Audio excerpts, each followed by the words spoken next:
Okay. And could you talk about the timing of the shaking? Oh, sure, Really interesting. absolutely. So, plan was to shake. So, in conjunction with Mark, who was absolutely awesome, fantastic.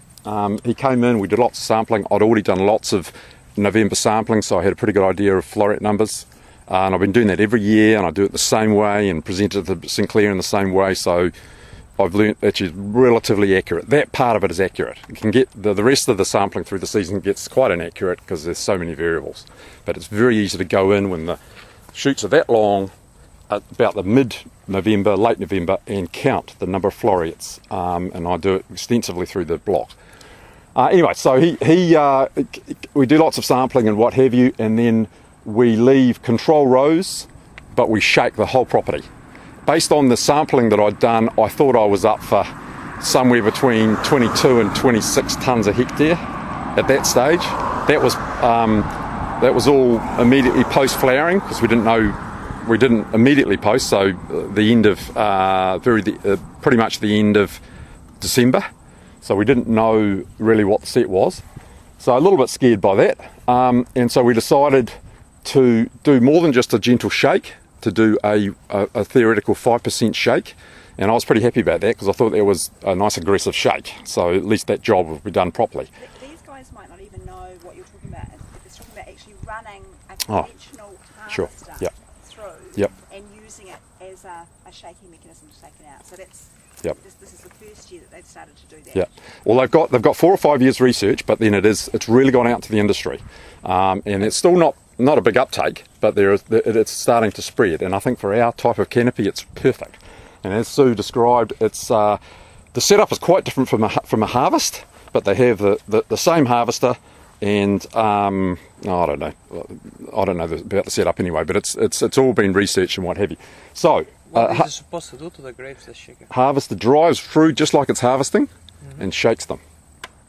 And the trash out and falls out. Yep, and it falls down. Now, the previous year... There might be something about the actual physical bash that might be having an effect as well. That's what they think. They think it's a combination of there may be some hormonal response from the actual the bash, but I mean it's more than that. It's well, like a good bash, of course, but it's more than that. It's it physically does drop out, and I know that because in this the same time in 15, when I'd had the bit of a scare in 14, came out the front of the block. My house is just down there, and there's short rows there, and I just went out with a hammer, like a sledgehammer, and just went out, and I just, about New Year, couldn't believe the crap that rained down.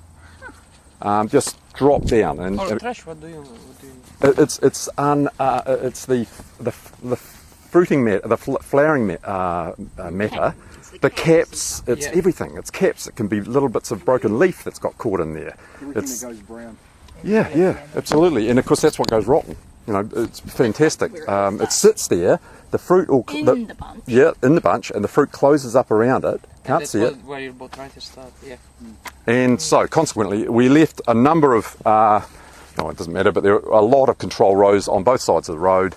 And then they were sampled immediately pre-harvest. And incidentally, there was half the botrytis in the treated areas than the untreated. Half. There's a resource on the Moodle page about mechanical thinning, because this work about trunk shaking came out of mechanical thinning work, and there's a really good resource on your Moodle page about that if you want to have further.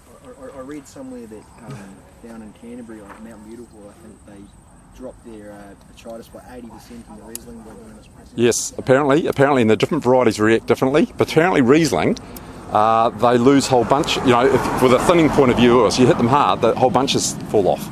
And they seem to be a bit more rigid in the. When you look at their bunch structure, it sort of makes sense though, because they're that real cylinder, like chunky, and with sab you're more likely to get like the looser shoulders that will often be knocked off, as opposed to the whole bunch.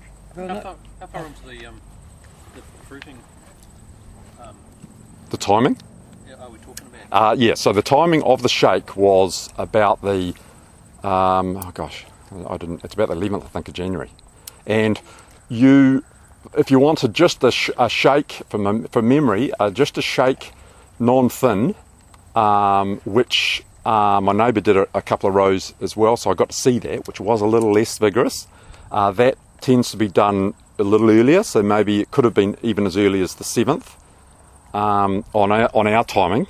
But if you wanted a big thin, which it is possible to thin, but it's pretty random, and I wouldn't really trust it that much personally, but big thin of up to say 20%, that would be later in the month when the berries are bigger and they've got more momentum. It was the 16th of January. We've got photographs of it. Oh, okay, right. So I was treated the 16th. Yeah, okay. What do you mean? What do you mean by 20%, 5%? What does it relate to? That's the volume. Well, the numbers of berries you remove. Yeah, so that's the potential volume of harvest. So Yield. So when you said 5% shake, you mean that 5% of the berry gets removed? That was the theoretical 5% thin, and I was very happy for that because I've got to be honest, Sinclair, I just saw Hamish actually driving before I did a circle and disappeared actually because he was coming to see me by the look of it. But the Sinclair, they didn't want me to thin at all. I mean, I presented all the numbers to them. No, not at that point. Not at that point. Yeah. Okay, because it was very early. No one really knew what the set was. Yeah. And I presented them the numbers I always had, and they were going, anyway, so they didn't want me to thin, but anyway, I was pretty determined, and gosh, at the back there, behind the house, the numbers we were coming up was 32 tonnes a hectare. And anyway, so, because it's... And this is before the set. No, this is immediately after, but this is based on you're still even, at that early stage, you're not really sure whether, is the berry going to actually make it or not, the wee ones. So, because it's the wee ones, that's part of the issue for the botrytis. Is botrytis your biggest problem? Yes. Yep. With this kind of spacing, you'd be getting, what is it, 1,200 vines in a hectare? 1380. 1380. Yeah. So, how many bunches per vine are you sort of getting? Well, 32 tonnes a hectare, yeah. I was the back there. It was 110, I think, 13, 15 or something. 110 per vine. Yeah. But you got to remember. Sorry, I didn't mean to knock you in the head. Sorry.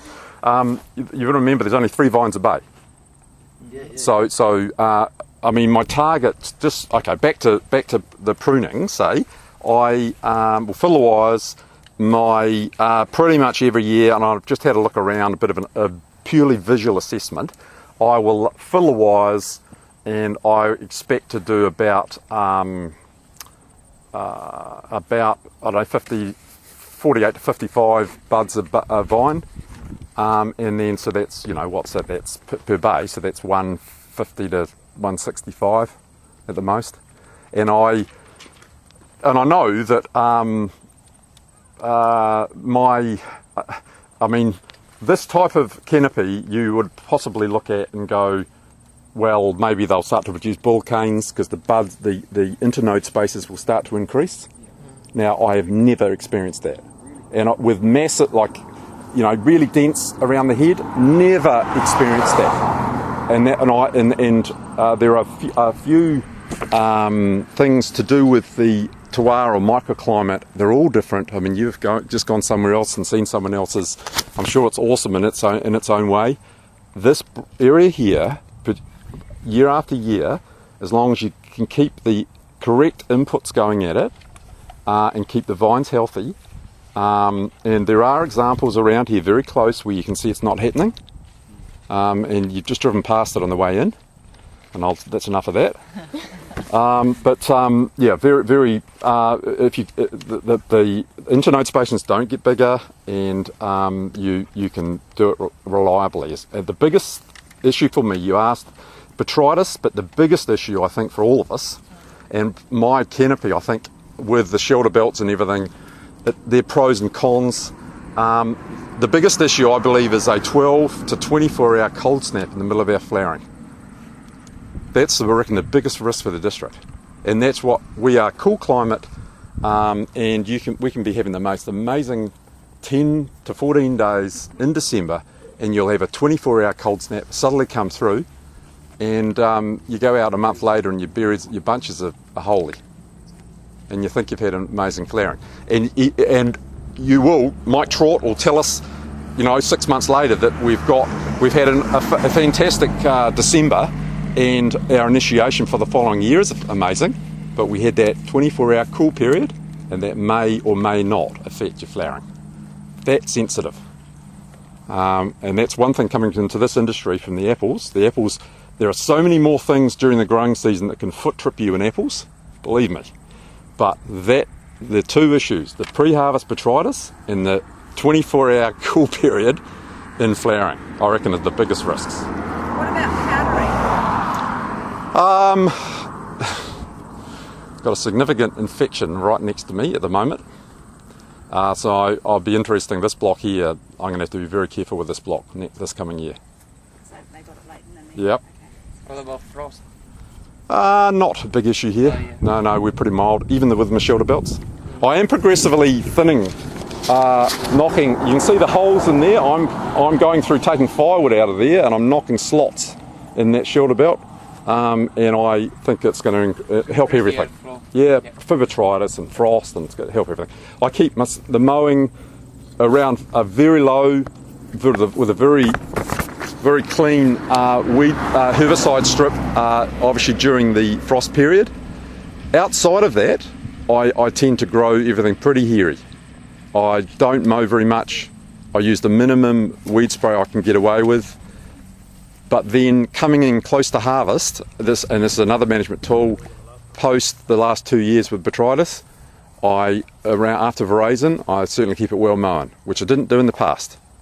I would run it, let everything, all the sward, all go to seed like this and lignify. Now, if you ever look in my sward, by no means is it pretty. It was a basic ryegrass for a start, and now I've let everything go to seed, take an organic approach, and therefore I've got a broad spectrum of yarrow. It's not fantastic, but generally speaking, we're in a yarrow area. I've got a lot of broadleafs, and there's lots of different umbelliferous flowers come up, which have got to be good for predator insects and all that sort of carry on. And do you put sheep in here, John? Cage fight. I'm just really upset. Please. Okay.